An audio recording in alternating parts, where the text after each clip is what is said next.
Hello, আজকে আমি এসেছি আপনাদের কাছে একটা নতুন ভালো রেসিপি নিয়ে, শেফ দাস কিচেনে থেকে। সেটা হচ্ছে, রেসিপিটা হচ্ছে আমাদের আজকে মটন কষা। মটন কষাটা বাঙালিদের খুবই ভালো, খুবই প্রিয়। তাহলে আমরা স্টার্ট করি।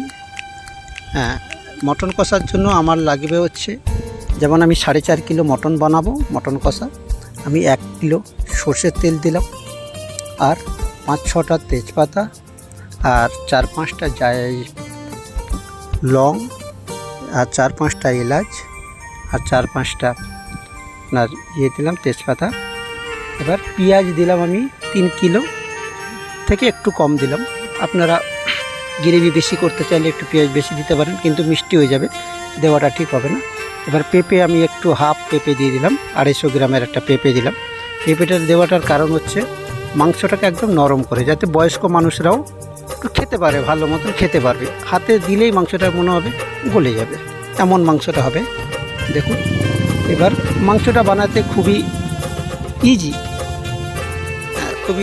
ইজিভাবে বানাতে পারবেন আপনারা, বাড়িতে খুব শর্টকাটে বানাতে পারবেন। এবারে দেখুন, এই মাংসের পিস দেখা যায়, এই যে মাংসের পিস, এরকম মাংসের পিস হলে খুবই ভালো হবে। এর থেকে ছোটও আপনারা করতে পারেন, তো তাহলে কম সময় লাগবে। তাহলে আমি এবারে মাংসটা দিয়ে দিলাম এর মধ্যে। এবারে আমি এটাকে একটু নাড়বো, নেড়ে চেড়ে। এবারে দেখুন, আমি এর মধ্যে আদা রসুনের পেস্ট দিচ্ছি। আমাদের 250 গ্রামের আদা রসুনের পেস্ট দেবো, যেমন 4.5 কিলো মাংস সেই হিসাবেই। এবার আদা রসুনের ভাগটা একটু বেশি থাকবে, আদার ভাগটা একটু কম থাকবে, কেন আবার আদা রসুন বেশি হয়ে গেলে আবার মাংসের টেস্টটা যাতে আলাদা হয় না যায়। দেখুন, 2 চামচ নুন দিলাম, 2 টিস্পুন। এবার 2 টিস্পুন আমি লঙ্কা গুঁড়ো দিলাম। এবার 2 টিস্পুন আমি জিরে গুঁড়ো দিলাম। এবার 2 টিস্পুন আমি আপনার ধনে গুঁড়ো দিলাম। এবার 2 টিস্পুন আমি কাশ্মীরি লাল লঙ্কা গুঁড়ো দিলাম। এবার 2 টিস্পুন আমি হলুদ গুঁড়ো দিলাম। এই উপকরণগুলো হয়ে গেল। আর এতে এখন আর কিছু দেওয়া হবে না, এখন আমি এতে কিছু দেবো না। এবারে আমি এতে জল ঢেলে দেবো, একটু নাড়াচাড়া করেই আমি এতে জল ঢেলে দেবো। এবার জলটা একটু পরিমাণ মতন দিতে হবে, যাতে বেশি যাতে না হয়, বেশি হলে আবার শুকোতে টাইম লাগবে। যেমন আমি এখানে 4.5 কিলো মাংস পেঁয়াজ নিয়ে আমি এখানে 1.5 লিটারের মতন জল দিলাম। এবারে এটাকে আমি কি করব, ঢাকা দিয়ে দেবো। এবার ঢাকা দিয়ে আমি এটাকে এখন 45 মিনিটের মতো ছেড়ে দেবো।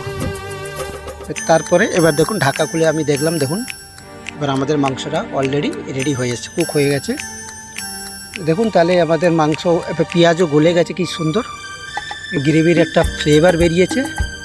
এবার আমি এতে একটু গোলমরিচের গুঁড়ো দিয়ে দিলাম। আপনারা স্বাদ মতন একটু যেরকম ঝাল একটু দেখবেন, ওই রকম হিসাবে দেবেন। আমি এখানে 1 স্পুন দিয়েছি। এখানে একটু গরম মশলা গুঁড়ো একটু ছড়িয়ে দেবো, যাতে মটনে তো গরম মশলা না হলে মটনের একটু ফ্লেভারটা হয় না ঠিক। এবার দেখুন, এবার গ্রেভিটা সম্পূর্ণ রেডি। আমাদের পিসগুলো দেখলেন যে মানে গলে এসছে, একদম খাওয়ার মতন। এইবারে আমি আঁচটা বন্ধ করে দেবো।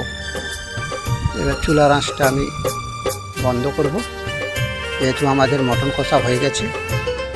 আর আমরা শুকোবো না, কেন এটা আবার একটু ঢাকা থাকলে। এই দেখুন, মাংসটা আমি বের করলাম। এবার দেখুন, মাংসটা আপনাদের সামনে দেখুন কি সুন্দর নরম হয়ে এসছে। এই দেখুন, খাচ্ছি, এই দেখুন।